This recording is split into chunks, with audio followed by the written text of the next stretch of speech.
வணக்கம். ஒரு நகரம் பொருளாதார ரீதியா வளர அதில் இருக்கக்கூடிய சாலைகள் மிக முக்கிய காரணம். உதாரணத்துக்கு நம்ம சென்னையில mount road, ECR, radial road, mount Poonamallee highway இதெல்லாம் முக்கியமான ஆர்டீரியல் ரோட்ஸ். இவைகளை விட அதிக முக்கியத்துவம் வாய்ந்த சாலையா கிராண்ட் சதர்ன் ட்ரங்க் ரோட்னு சொல்லப்படுற ஜிஎஸ்டி சாலை இருக்கு. காரணம் ரோட், ரயில், ஏர்னு 3 டிரான்ஸ்போர்ட்டுக்கும் ஆக்சஸ் இருக்கிற ஒரே ரோடு இதுதான்.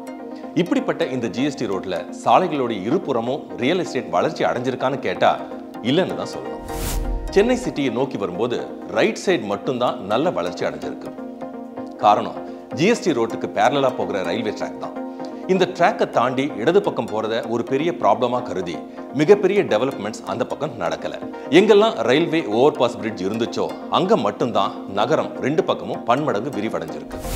ஜிஎஸ்டி ரோட்ல ஸ்மார்ட் இன்வெஸ்ட்மெண்ட்ஸுக்கு உகந்த ரியல் எஸ்டேட் ராக்கெட் வேகத்துல முன்னேறிக்கிட்டு இருக்கிற டாப் 5 பகுதிகளை தான் இப்ப நம்ம பார்க்க போறோம்.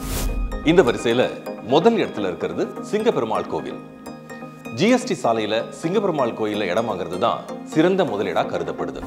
ரயில்வே ஓவர் பாஸின் விளைவா இந்த பகுதியில இடதுபுறத்திலையும் வளர்ச்சி வீரியம் அடைஞ்சிருக்கு. 800 முதல் மாமல்லபுரம் வரை உள்ள சிபிஆர்ஆர்னு சொல்லப்படுற Chennai peripheral ring road, Tambaram Chengalpattu elevated corridor இதெல்லாம் முக்கிய காரணங்கள். குறிப்பா ஜிஎஸ்டி சாலையை ஒரகடத்தோட இணைக்கிற ஒரே பகுதி சிங்கப்பெருமாள் கோயில் மட்டும்தான். இப்படி எல்லா அம்சங்களும் இருக்கிற சிங்கப்பெருமாள் கோயில்ல ரயில்வே ஓவர் பாஸ் பிரிட்ஜ் இறங்குற இடத்துல ரயில் நிலையத்திலிருந்து 1 நிமிஷம் தூரத்தில் அமைஞ்சிருக்கிற ஜி ஸ்கொயர் பெவிலியன்ல வில்லா மனைகள் ஒரு சதுர அடி 3000க்கும் குறைவா விற்கப்படுது. இங்க மன வாங்குறவங்க கூடிய விரைவில் ரெட்டிப்பு மதிப்பு உயர்வு அனுபவிக்க அனைத்து சாத்தியக்கூறுகளும் இருக்கு. கிளாம்பாக்கம் புதிய பேருந்து முனையம், Vandalur OMR connectivity, outer ring road போன்ற பல அம்சங்களோட 2வது இடத்தை பிடிச்சிருக்கிற பகுதி வண்டலூர். 3வது இடத்தில் ஊரப்பாக்கம். பல நிறுவனங்கள் மற்றும் ரெசிடென்ஷியல் ரியல் எஸ்டேட் அதிகம் அமைஞ்சிருக்கிற இந்த பகுதியில ரோடு கனெக்டிவிட்டி தான் சிறப்பம்சமே.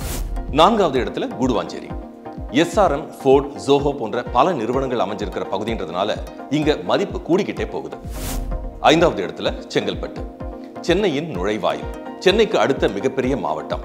எதிர்காலத்துல சென்னையோட இணைக்கப்படுறதுக்கான சாத்தியமுள்ள பகுதி. இது போன்ற வளர்ச்சி கதைகளை மேலும் காண காத்திருங்க.